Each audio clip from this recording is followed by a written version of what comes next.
என் அன்பு உள்ளங்களுக்கு வணக்கம். இந்த வாழைக்காய் வறுவலை ஈவினிங் ஸ்நாக்ஸாக கூட செஞ்சு கொடுக்கலாங்க.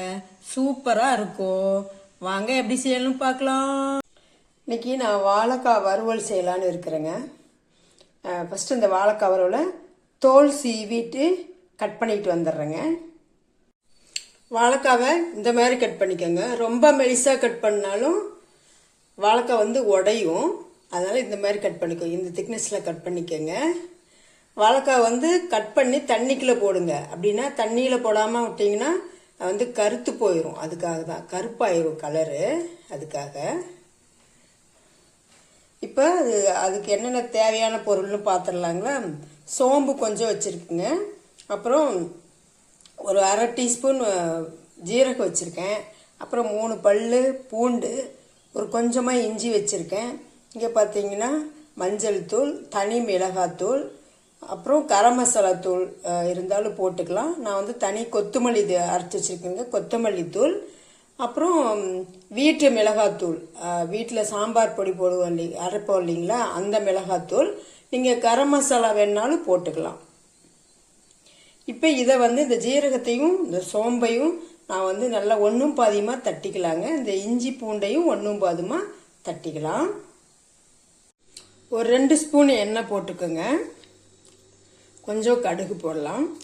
கடுகு பொரியுதுங்க. ஜீரகமும் நம்ம சோம்பு தட்டி வச்சுருக்கோம், அதை போட்டுக்கலாம். பொரிஞ்சிருச்சுங்க. இப்போ வாழைக்காய் போட்டுக்கலாம். வாழைக்காய் தண்ணியோடு எடுத்து போடாதீங்க, கொஞ்சம் வடிச்சிட்டு போடுங்க. தண்ணி இல்லாமல் வடிச்சிட்டு போடுங்க, எடுத்துட்டு போடுங்க. இப்போ இது கூட கொஞ்சம் கருவேப்பிலை போட்டுக்கலாங்க. இப்போ இந்த காய்க்கு தகுந்த உப்பு போட்டுக்கலாங்க. உப்பு போட்டு நல்லா ஒரு முறை பரட்டி விட்டுடலாம். இப்போ அடுப்பு மீடியமாக வச்சுக்கோங்க. மீடியமாக வச்சுட்டு இதை மூடி போட்டு மூடிடலாங்க. ஏன்னா நம்ம தண்ணி ஊற்ற வேண்டாம். அந்த ஆவியிலேயே ஆவி தண்ணியே அதில் உள்ளே இறங்குங்க, அதுவே போதும். நம்ம ஒரு நிமிஷத்துக்கு ஒரு முறை நம்ம எடுத்து மட்டும் பார்த்தா போதுங்க. இப்போ திறந்து பார்க்கலாங்க. ஒரு 1 நிமிஷம், ஒரு 1.5 நிமிஷம் அப்படியே விட்டுட்டேங்க நான். பார்த்தீங்களா, அந்த ஆவியிலேயே நல்லா கலரே மாறிடுச்சு. பாதி வேக்காடு வெந்துடுச்சு. இப்போ நம்ம இந்த மிளகாய், இந்த தூள்லாம் எடுத்து வச்சு இல்லைங்களா, எல்லா தூளும் போட்டுக்கலாங்க. ஏன்னா முன்னையே போட்டிங்கன்னா ரொம்ப கருத்து போயிடும். அதுக்காக தான் இப்போ போடுறோம். இந்த இஞ்சி பூண்டு பேஸ்ட்டு இதையும் போட்டுக்கலாங்க. போட்டு நல்லா கிளறிடலாம். நீங்கள் அடுப்பு சிம்மிலேயே வச்சுருங்க. இப்போ நம்ம லேசாக கொஞ்சம் தண்ணி தெளிக்கலாம். இந்த அளவு மட்டும் தண்ணி தெளிங்க, அதிகமாக தெளிக்க வேண்டாம். இந்த அளவு தண்ணி தெளிச்சா போதும்.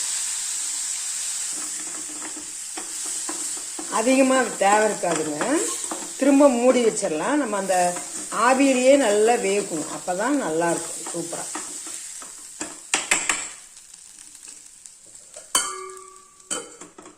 ஒரு 2 நிமிஷம் வேகட்டுங்க. இப்ப நமக்கு காய் சூப்பரா வெந்து நல்லா ட்ரை ஆயிடுச்சுங்க.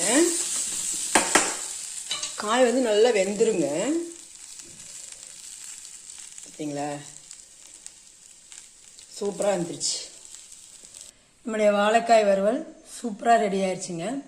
நீங்கள் வாழைக்காய் ரொம்ப மெலிசாக நீங்கள் கட் பண்ண வேண்டாங்க.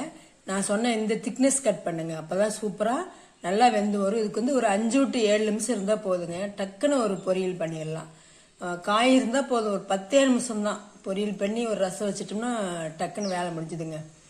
நான் சொன்ன அளவுகள் படியே நீங்களும் செய்யுங்க. இப்போ தண்ணி நீங்கள் ஊற்றவே கூடாது.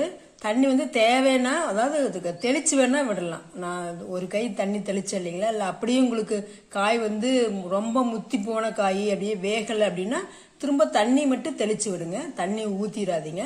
உங்களுக்கு இதே மாதிரி பர்ஃபெக்டாக வரும். நீங்கள் செஞ்சு பார்த்துட்டு எப்படி இருக்குதுன்னு கமெண்ட் பண்ணுங்கள், சப்போர்ட் பண்ணுங்கள், சப்ஸ்கிரைப் பண்ணுங்கள். தேங்க்யூ.